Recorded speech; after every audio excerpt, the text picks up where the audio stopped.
A fresh wave of nuclear anxiety appears to be sweeping as Russia has once again flexed its nuclear muscle, and this time with a weapon that Moscow claims no defense system on Earth can stop. In fact, feeling the tremors of nuclear threats, Europe appears to be rethinking its nuclear security. The Russian president announcing that Russia has successfully tested the world's first nuclear-powered cruise missile.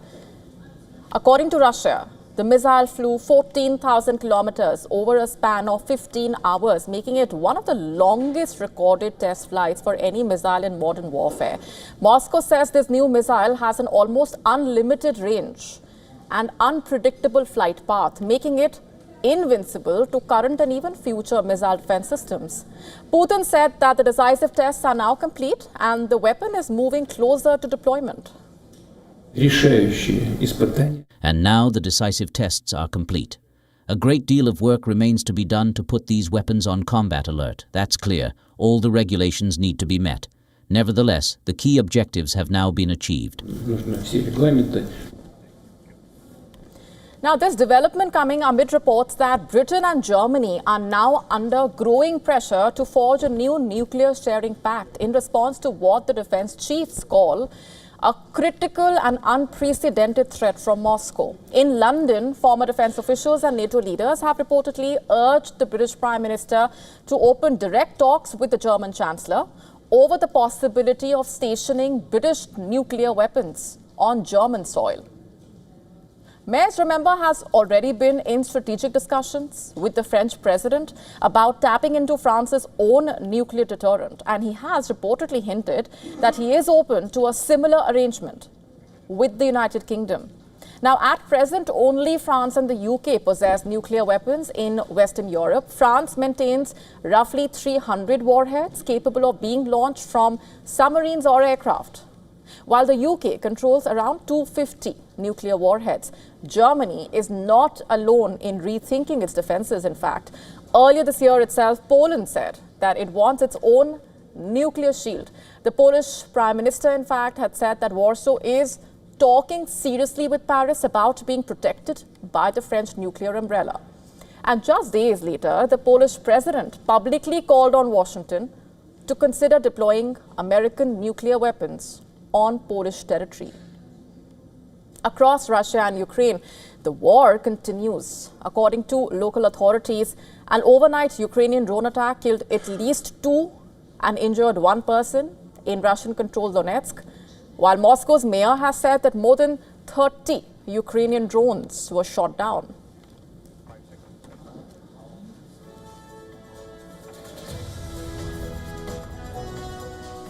With explosions heard across the city's suburbs, Kiev is also claiming to have destroyed a Russian missile system worth $45 million, even as fierce fighting continues in Ukraine's Kupiansk.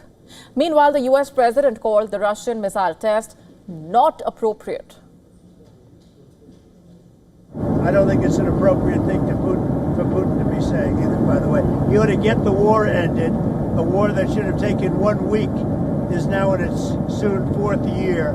That's what he ought to do instead of testing missiles.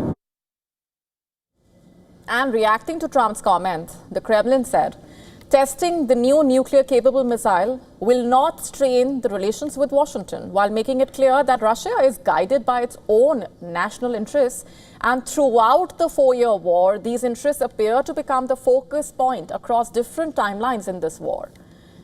Back in August, Putin, remember, confirmed that Russia had started the production of the Burevestnik hypersonic missiles, with plans to deploy them to Belarus later this year.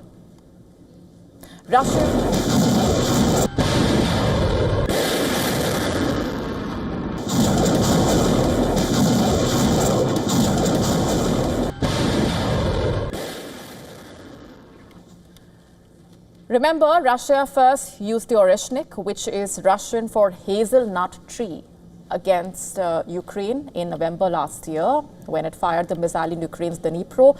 The testing of the latest missile, perhaps marking another milestone in that direction. A clear message from Moscow that Russia intends to stay ahead in the nuclear race, regardless of any Western sanctions or threats. And for Europe, the message appears to be even clearer. The continent that once believed the Cold War was long over is now debating nuclear deterrence all over again, frantically seeking protection under a shield that it thought it would never need to raise again.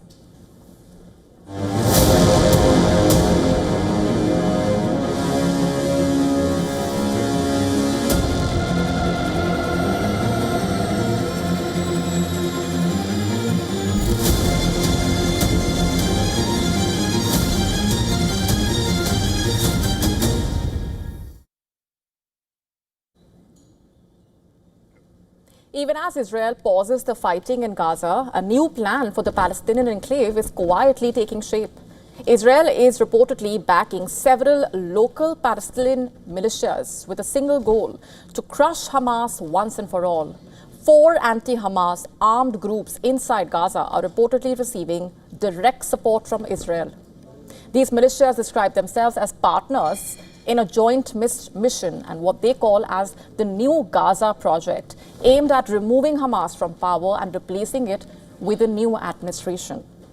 All 4 groups operate behind what is called the Yellow Line, the boundary marking Israeli troop deployment zones under the Gaza ceasefire agreement.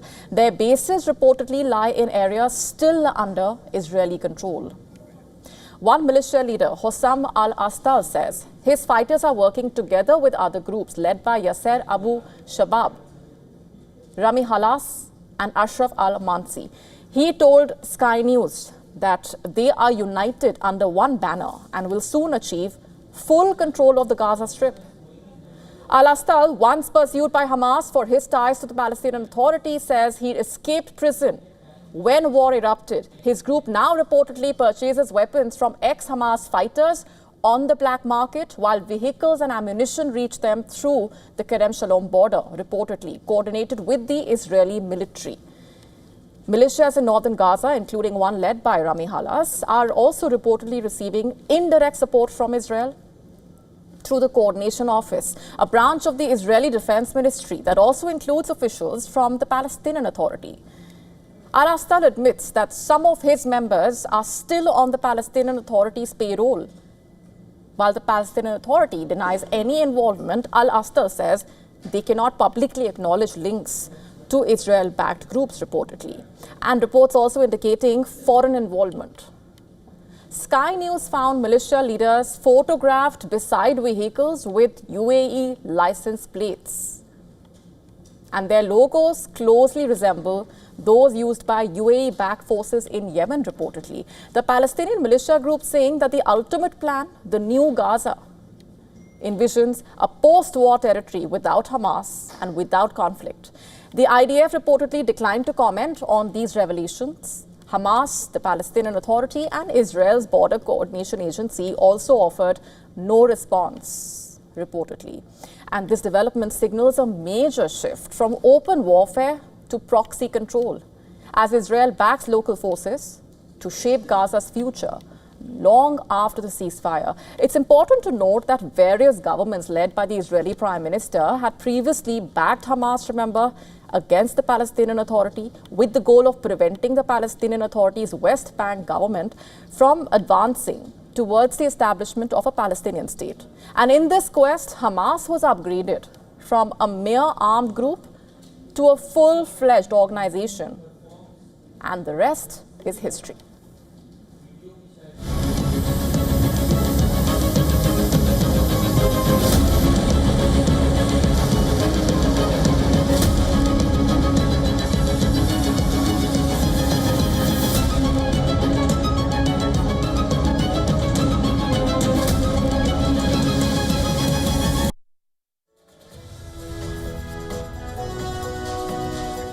The US Navy is hit by another incident after it lost 2 aerial platforms on Sunday.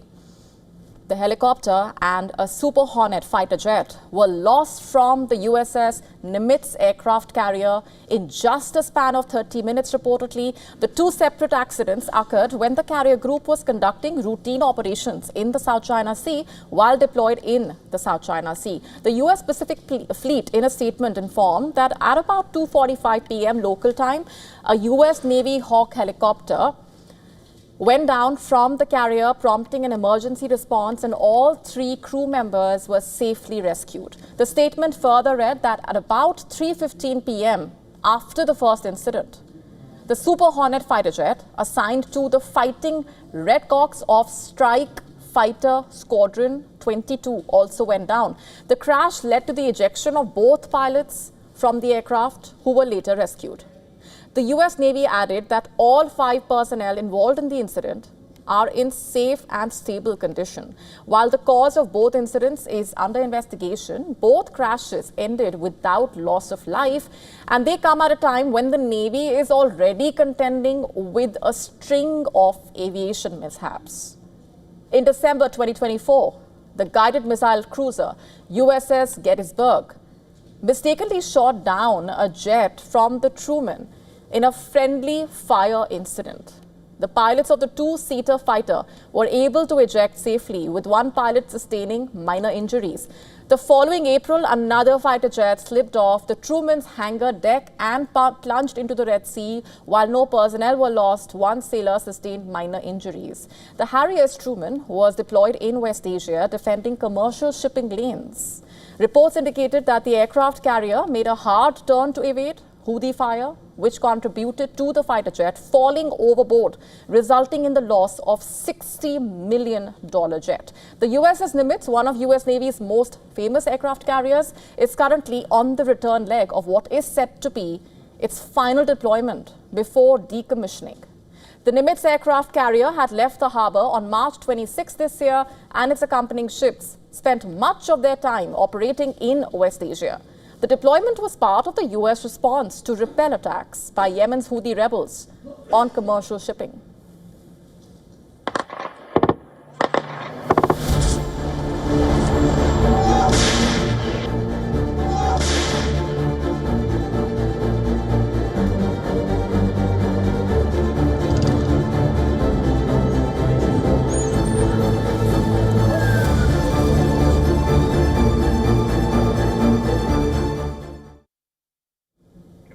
Afghanistan and Pakistan have entered the 3rd day of the high-stakes negotiations in Istanbul, seeking to stabilize the border after days of deadly clashes. Kabul is urging dialogue and understanding, while Islamabad has warned that failure could escalate into open war. Previously, a short-lived 48-hour ceasefire collapsed quickly, and a second truce mediated by Qatar and Turkey followed, though its terms remain undisclosed. The ongoing Istanbul round is focused on establishing mechanisms to uphold the fragile truce and prevent renewed fighting. While the Taliban says the negotiations with Pakistan in Doha are a positive step, Pakistan has claimed that 5 of its security personnel have been killed in clashes with terrorists near the Afghan border. That's what they have said.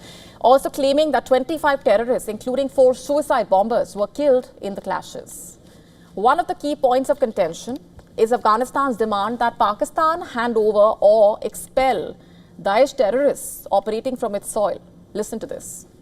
According to our information, the leader of ISIS Khorasan, Shihab al-Mujahir, and his close associates, Abd al-Hakim Tawhidi, Sultan Aziz Azam, and Salah al-Din Rajab, who is the coordinator of contacts with ISIS Central and head of Maktab al-Siddiq, are present and hiding on Pakistani soil. The Islamic Emirate of Afghanistan seriously demands that these individuals be handed over to us, or that the government of Pakistan expel them from its territory. In this matter, the government of Pakistan should carry out its responsibilities and fulfill its commitments. Islamabad, in turn, insists that Kabul take verifiable action against the Tehreek-e-Taliban Pakistan, which it says uses Afghan territory to launch attacks. Islamabad also accused Kabul of harboring terrorists who target Pakistan on its soil, a claim that the Taliban rejected. Like the Taliban, which denies supporting anti-Pakistan armed groups operating from Afghan soil, Islamabad also has rejected any connection with the recent attackers along borders with India and especially Kashmir.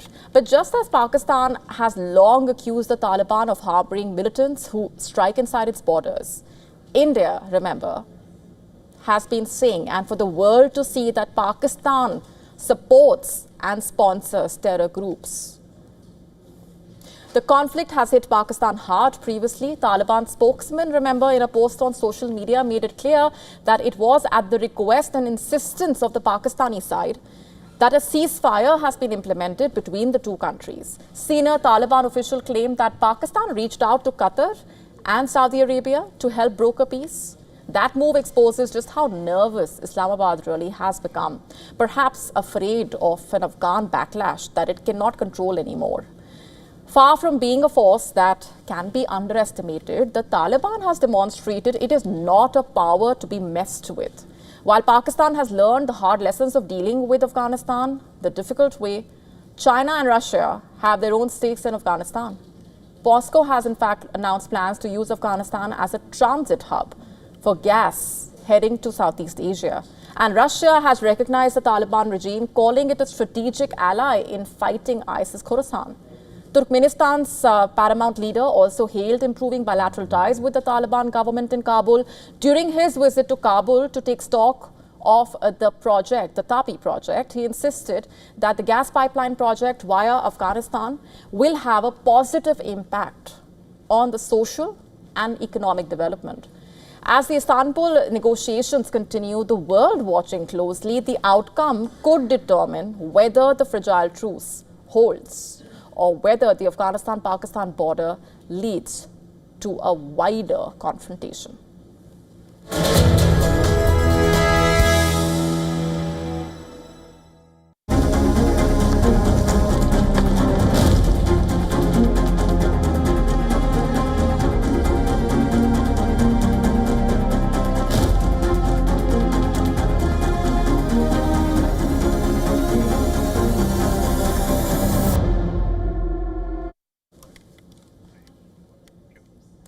Shifting our focus now to Kenya's southern coast, where a quiet forest that's sacred to the local Digo community sits atop what could be one of the world's richest untapped deposits of rare earth minerals. Mrima Hill, a lush green forest near the Indian Ocean, is believed to contain rare earth elements and niobium. This mineral is vital to producing steel, smartphones and electric vehicles. In 2013, British-Canadian company estimated that these deposits could be worth more than $62 billion. Mrima Hill has drawn renewed attention over the past year. A US diplomat, in fact, visited the site reportedly while serving as interim ambassador. Chinese nationals have also attempted to access the area but were turned away. And this year, Australian mining firms reportedly announced their bid to mine rare earths there. Locals saying that the arrival of investors and land speculators fueled deep suspicion and fear.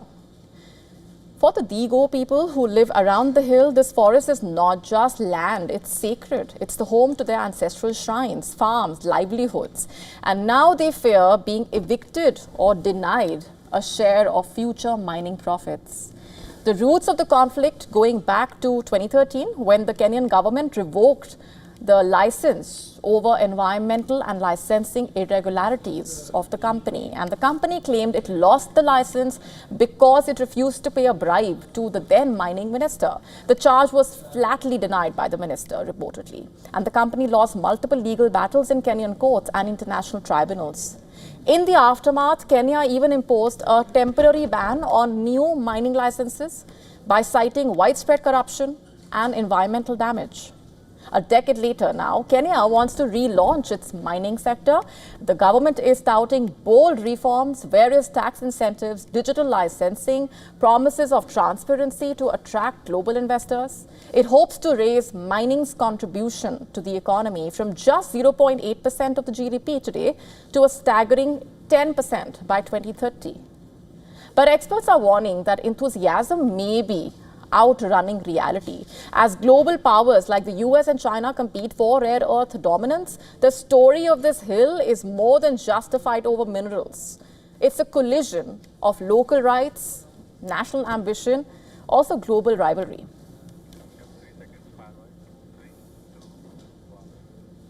Also on the show for you tonight, we're telling you all about Donald Trump's moves to try and counter China's sway as China deepens its economic footprint across Southeast Asia.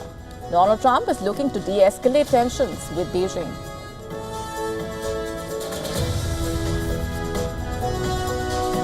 Is Albania's AI-generated minister pregnant? We tell you all about the announcement by the country's prime minister and what lies behind.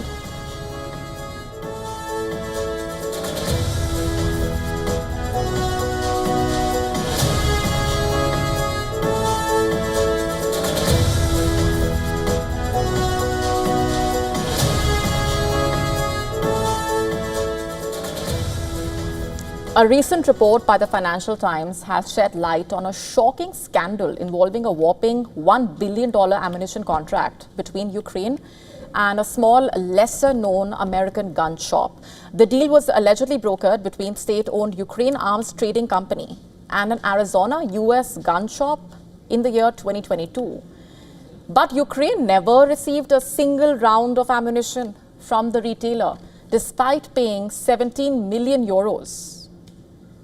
In fact, the secret contract reportedly originated from a Ukrainian arms agency and covered an armory of rockets and shells. Notably, the contract was more than Estonia's annual defense budget, even though the retailer, OTL Firearms, based in Tucson, had no export record, no large storage facility, and no expertise to take state-scale orders. And the U.S. federal judge ordered the retailer to repay the full sum, plus interest and legal fees, bringing its liability to more than 20 million euros. The ruling marks the first legal consequence of one of the most bizarre arms procurement efforts of the Ukraine war, highlighting the chaotic world of battlefield logistics, where urgent demand meets uncertain supply. The firm blamed delays in Ukraine's payments for not shipping any ammunition, an explanation that was rejected by arbitration judges. The Vienna tribunal also ruled the retailer lacked the required U.S. export licenses when it signed the deal. Last month, Arizona judge endorsed the arbitration ruling, ordering OTL to return the 17 million euros plus penalties. OTL has since ceased visible operations at its address there.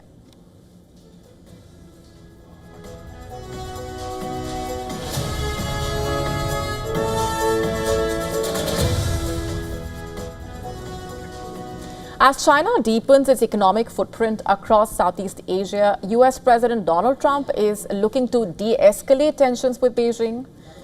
As per U.S. and Chinese officials, both sides have agreed on the framework on a potential trade deal. According to the Treasury Secretary, in fact, the framework includes a final arrangement on TikTok's U.S. operations and a one-year deferral of China's tighter controls on rare earth exports. He also expressed confidence in a trade truce, but emphasized that final decision rests on Trump's shoulders. Trump's Asia tour putting the spotlight on Washington's strategy in the region, which has been swayed by China after Trump's offensive in April. Most of these nations, heavily reliant on both the US and China for economic security, stand in the middle of an on and off trade war. Many are hoping for a peaceful resolution to Trump's tariff offensive. Cambodia has already signed a reciprocal trade deal, while Thailand and Malaysia ink agreement with Trump on critical minerals. In fact, in April, duties on ASEAN exports ranged from 17% to as high as 49%, squeezing the region's export-driven economies. The Asian Development Bank has cut Southeast Asia's 2025 growth forecast to 4.3%, citing trade disruptions and uncertainty. Meanwhile, China's exports to ASEAN surged nearly 15% this year, while its exports to the US have fallen by nearly 17%. Analysts saying the shift reflects both redirected Chinese supply chains and rising transshipment risks as the US tariffs target goods routed through Southeast Asia. For many, this latest outreach with China reflecting Trump's concern that the region's trade and manufacturing links are steadily tilting towards China.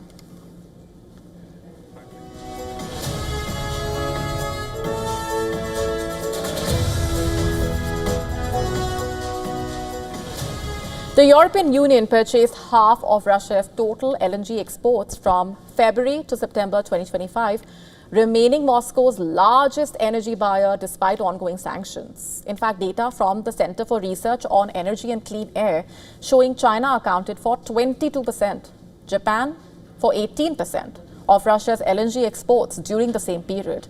The EU also continued to buy 35% of Russia's pipeline gas ahead of China and Turkey. Among European nations, Hungary and Slovakia led the purchases, followed by France, Belgium, and the Netherlands. Even with plans to phase out Russian energy, Europe remains the single biggest financier of Moscow's gas revenues. Amid Europe's continued gas imports, US President Donald Trump has escalated sanctions pressure targeting Russia's largest oil companies. The move aims to cut off the Kremlin's key revenue source and restrict global buyers' access to dollar-based transactions. Within hours, global oil prices rose 6%. They rose 6%. And reports surfaced of paused Russian oil deliveries to major refineries in India and China. Analysts saying Trump's sanctions have had a faster and sharper impact than the recent EU measures, marking what some describe as Washington's most aggressive economic strike since the invasion started. Russia's fossil fuel revenues, meanwhile, are now half of what they were in September 2022. Pressured by falling exports to Asia and a shifting global energy map, Moscow could lose $7.4 billion in monthly revenue if exports to India and China are stopped. Meanwhile, the EU's 19th sanctions package now includes a ban on Russian LNG imports and a target to end all Russian gas purchases by January 2027. With the US now supplying 55% of Europe's LNG imports, Europe faces criticism for funding Russia's war while phasing it out slowly.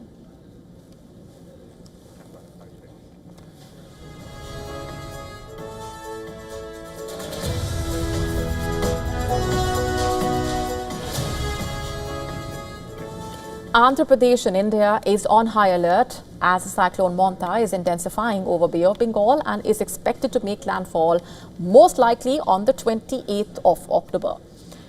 India's Met Department has issued a warning of torrential rain, high-speed winds, possible flooding. The cyclone is likely to turn into a severe storm by Tuesday before crossing the coast of Andhra Pradesh later in the day.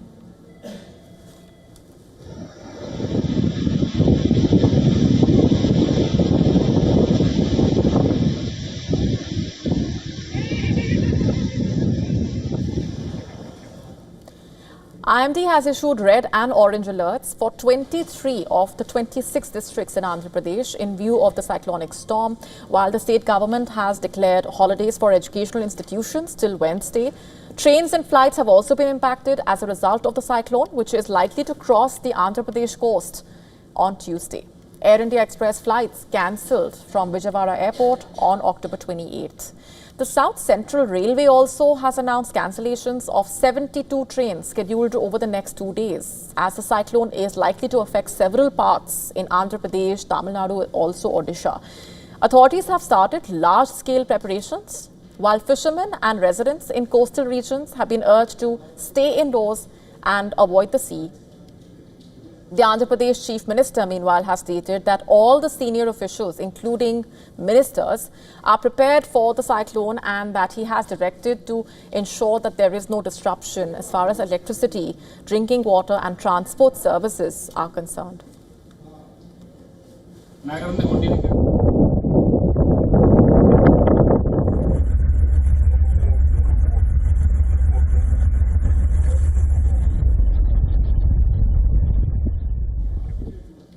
In fact, in Odisha, the cyclone is expected to make landfall in the southern region. Heavy rain has been predicted in the district with a yellow alert in place.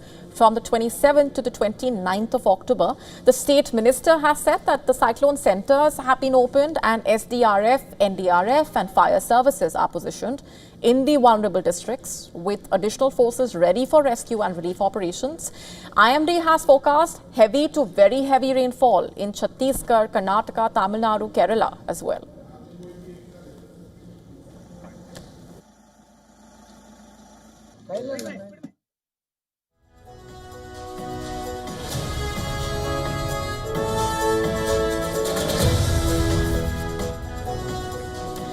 Amid heightened tensions between the US and Venezuela, an American warship has arrived in nearby Trinidad and Tobago.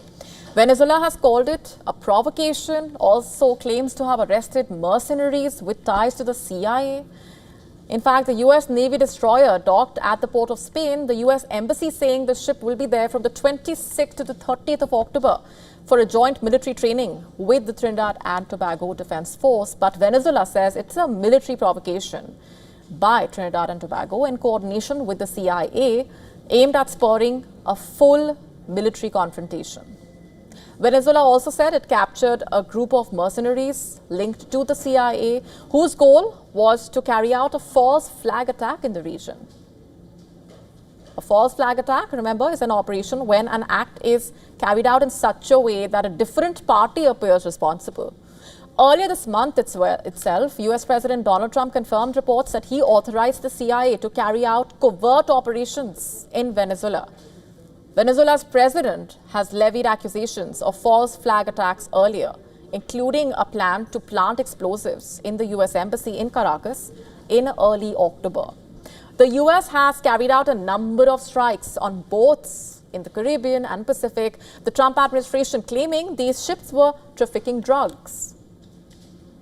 The Prime Minister of Trinidad and Tobago has been a vocal supporter of the US military strikes on suspected drug boats in waters of Venezuela. She welcomed the US warship to its shore, adding that her country has been affected by drugs and bloody gang violence fueled by the actions of the drug cartels. Back in June, Venezuela had suggested that Trinidad and Tobago could be behind an alleged incursion of mercenaries onto its territory. At that time, the Prime Minister had warned of the risk of an incursion from the Venezuelan side, threatened using deadly force against unidentified Venezuelan vessels. The twin island nation lies about 16 kilometers from the Venezuelan coast, and reports say that it is used as a hub in the Caribbean drug trade. Trinidad and Tobago has itself been caught up in the US campaign of strikes on suspected drug boats. In fact, 2 Trinidadian men were reportedly killed in a strike on a vessel that set out from Venezuela in mid-October. However, officials have not confirmed these deaths. The Pentagon, meanwhile, escalated its military buildup in the Caribbean this Friday by deploying an aircraft carrier group. The USS Gerald R. Ford joined 8 additional warships, a nuclear submarine, and several F-35 aircraft already deployed in the region.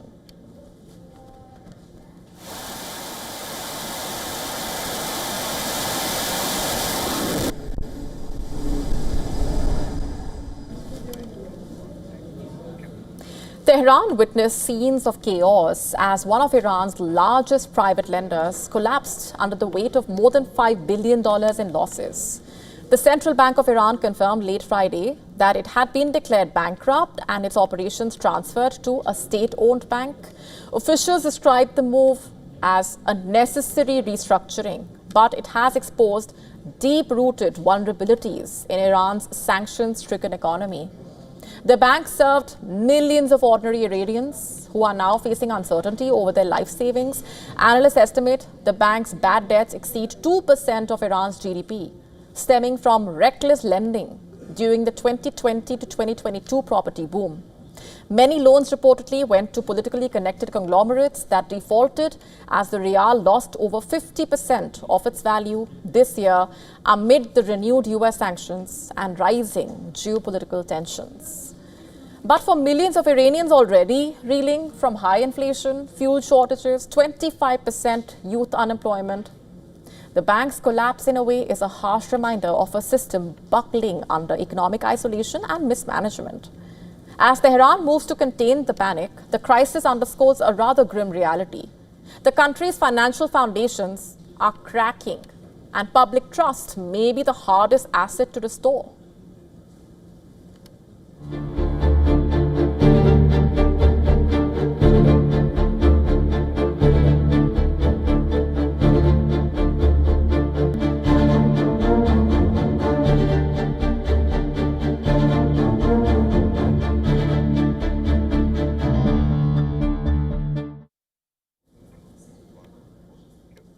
A high-profile case to hit French court this week as 10 people accused of launching a sexist and defamatory online campaign against France's First Lady will go to trial.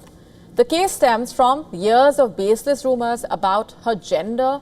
This theory has targeted the French presidential couple since Emmanuel Macron took office. In fact, the 10 defendants, which consists of 8 men, 2 women, are facing charges of cyber harassment and sexist abuse. According to the French prosecutors, they posted and shared malicious comments and false claims about the First Lady's gender and sexuality.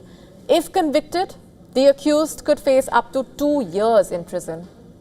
2 of the 10 accused have been identified as a 41-year-old publicist and a 51-year-old self-proclaimed spiritual medium who uses the pseudonym Amandine Roy.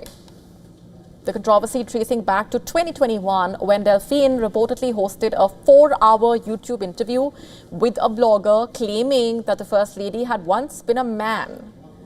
The allegation was quickly debunked but spread widely across far-right and conspiracy networks in France and beyond.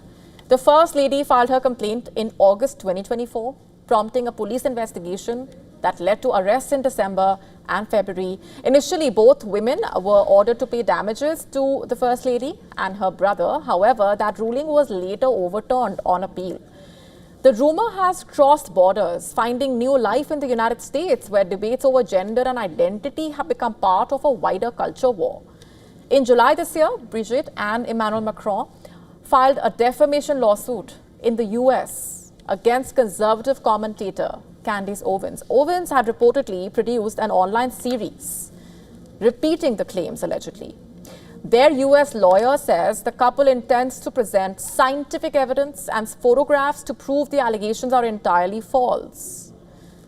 For France's First Lady, this is not just about defending her reputation. It is about confronting the darker side of social media in a way where rumors and perhaps political agendas collide. The hearings are expected to continue through the week. Hurricane Melissa has strengthened into a Category 5 storm with warnings issued of catastrophic flooding and landslides in Jamaica even before it makes landfall in the Caribbean island nation. Take a look.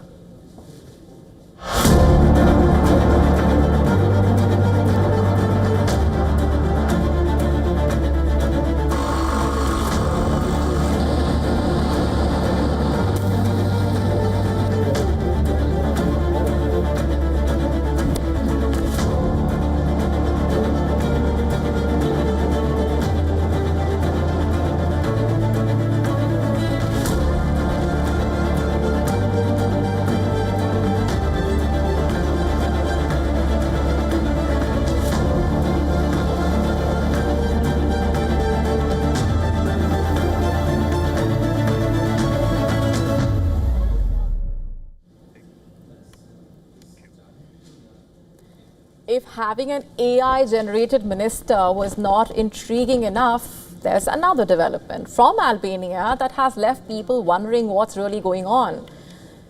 It's quite a bizarre announcement coming in from the country's prime minister himself. What has he said? That Albania's AI-generated minister is pregnant. We are not making this up. Now, for those unaware, the country's AI-generated minister was appointed in September. This is for real. And with this, Albania became the first in the world to officially appoint a government minister that's, well, not a human being. The aim was to make the country's public procurement system fully transparent and corruption-free, reportedly. Basically, the minister is responsible for taking decisions with regards to the public tenders. And now, taking things a step further, the Prime Minister of the country says the AI-generated minister is pregnant with plans to create as many as 83 children, basically assistants. For whom? One for each Socialist Party member of Parliament. These assistants will basically record everything that happens in Parliament and keep the legislators updated about the discussions or the events that they might miss. And how soon is all this expected to happen? The Prime Minister expects the system to be fully operational by the end of 2026, so not too far away. Of course, this is unprecedented and perhaps a teaser of all that could lie ahead, possibly, as AI increasingly becomes a part of our lives. The good, bad, ugly of AI, even the bizarre.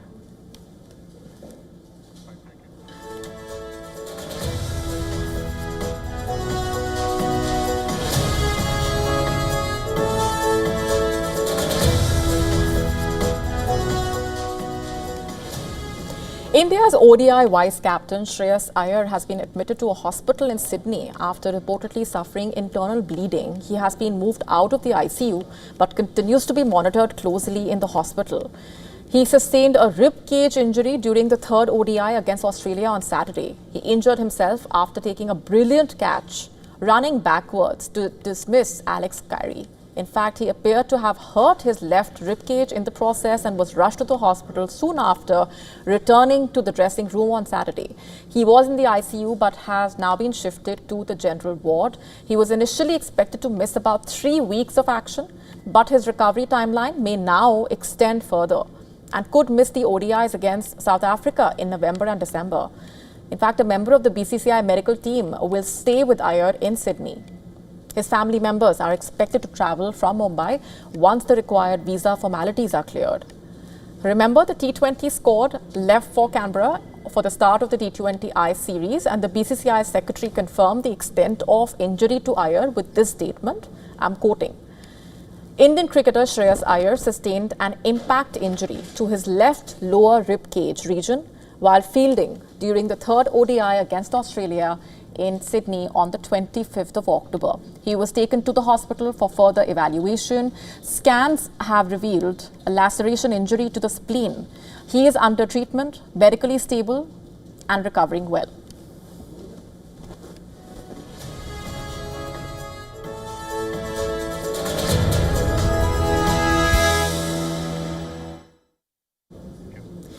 The most famous symbol of Oasis's dramatic breakup, an electric guitar smashed by the singer in a furious backstage brawl with his brother and bandmate, has been sold at an auction. The notorious cherry red model used by Noel, which was damaged just moments before the band's final cancelled performance in 2009, fetched over $385,000 in a London sale. An electric guitar used by Noel from the British rock band Oasis was sold in London for that amount. The auction house said in a statement to the media that the cherry red guitar is famous for having been damaged during the fight that led to the band breaking up in August 2009. It was damaged by Noel's brother and co-Oasis frontman during a backstage brawl between the siblings at Paris's festival just before they were due on stage, and that performance was cancelled. Noel announced that he had quit Oasis in August last year. The band announced that they would be reuniting for a worldwide comeback tour in 2025, which they are currently completing. The guitar was later repaired and sold for $445,000 at an auction in Paris in 2022. Also auctioned were handwritten lyrics, a pair of sunglasses worn by Elvis Presley, both of which sold for over $99,000 reportedly. Michael Jackson's white hat, worn in the Smooth Criminal music video, sold for over $66,000.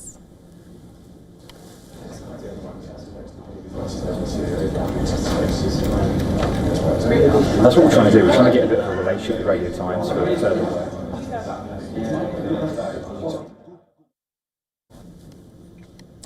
After the much-acclaimed TV series The Crown, Netflix is turning its lens on the Kennedy family, reportedly. The new drama, simply titled Kennedy, will explore the rise of the family that had a major influence in modern America. The story begins not in the White House, but in the 1930s, long before John F. Kennedy became the 35th President of the United States.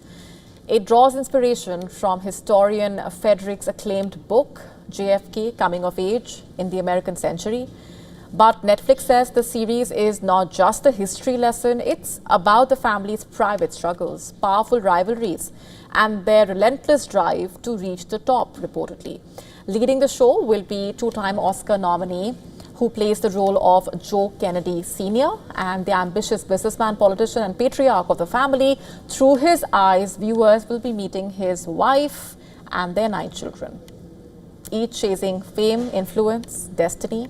Netflix describing Kennedy as a story of lives, loves, rivalries, and tragedies, all depicted through one of the most iconic American families in modern history. Judging purely by the crown, Kennedy could perhaps become the next global sensation.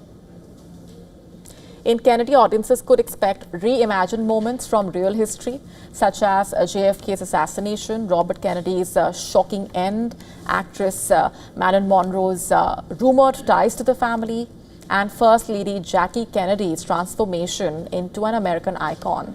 Netflix has not announced the release date yet, but one thing is clear, the next Netflix royal saga will not come from London, it will come from the United States.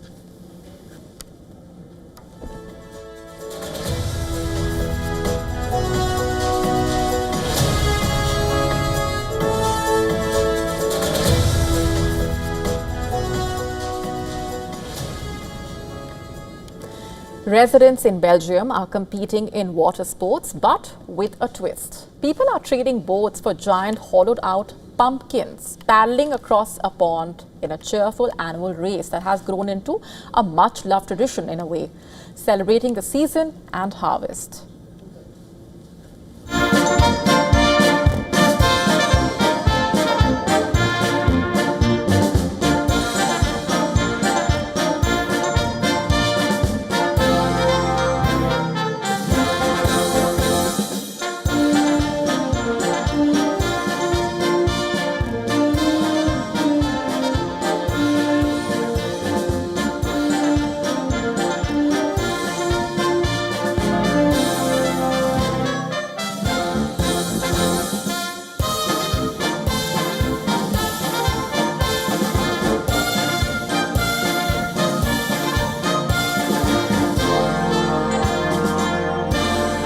They are very big. We also saw the ones being scraped, like how they made them.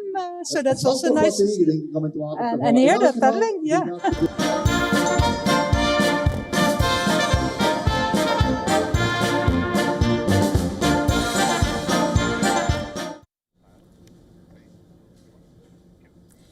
Devotees across India are celebrating the third day of Chhath Puja with deep devotion and joy. From the ghats of Bihar to the banks of the Yamuna in Delhi, devotees offering prayers to the setting sun. Leaders also joined in the celebrations, from the President to the Delhi Chief Minister and the Union Minister Chirag Paswan.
With that, it's a wrap on this edition of Gravitas Tonight. This is me, Molly Gambhir, signing off. Thanks for watching.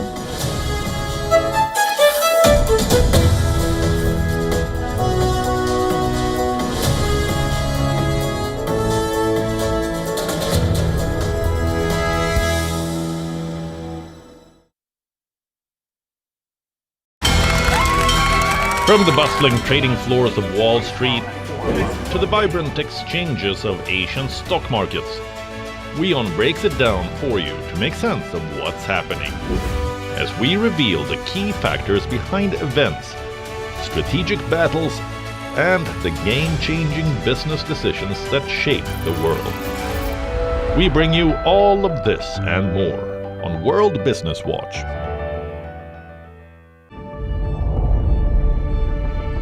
The Earth is sending distress signals. Wildfires, droughts, and melting glaciers. Can we reverse the damage? Explore the harrowing effects of climate change. It's a wake-up call. Global emergency. Climate Tracker on WION World is One.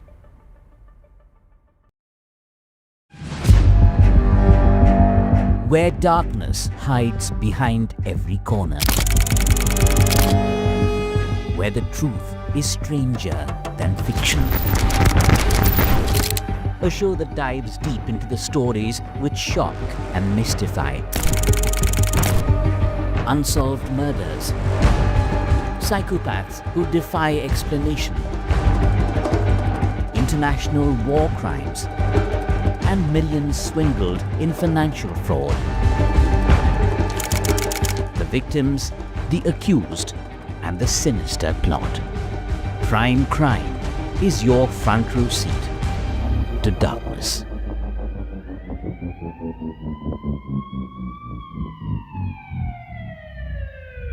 WION, India's global voice, the channel that brings you the biggest stories from across the world through India's lens. Now available in more than 190 countries worldwide, because we believe that the world is one.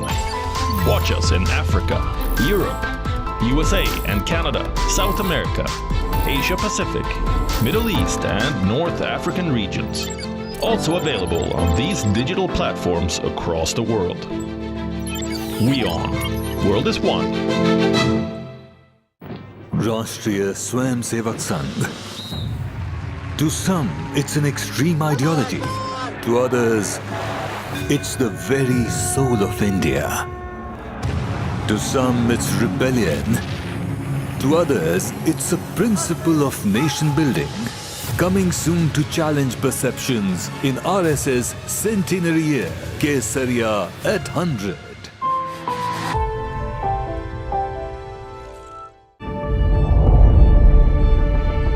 The Earth is sending distress signals. Wildfires, droughts, and melting glaciers. Can we reverse the damage? Explore the harrowing effects of climate change. It's a wake-up call. Global emergency. Climate Tracker on WION World is One.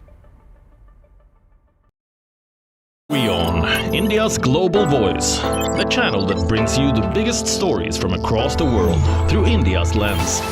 Now available in more than 190 countries worldwide, because we believe that the world is one. Watch us in Africa, Europe, USA and Canada, South America, Asia Pacific, Middle East and North African regions. Also available on these digital platforms across the world. WION, World is One.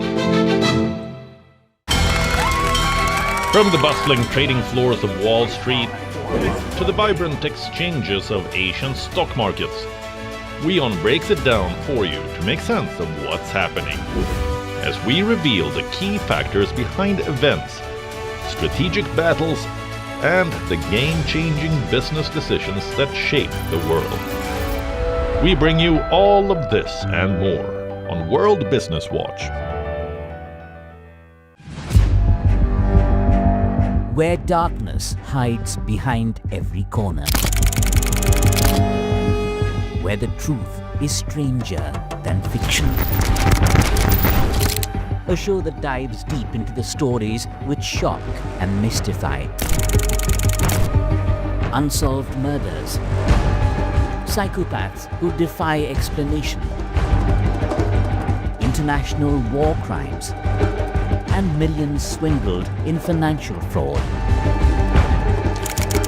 The victims, the accused, and the sinister plot.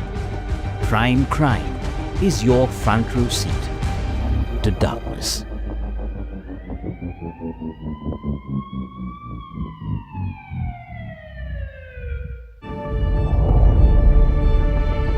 The Earth is sending distress signals. Wildfires, droughts, and melting glaciers. Can we reverse the damage? Explore the harrowing effects of climate change. It's a wake-up call. Global emergency.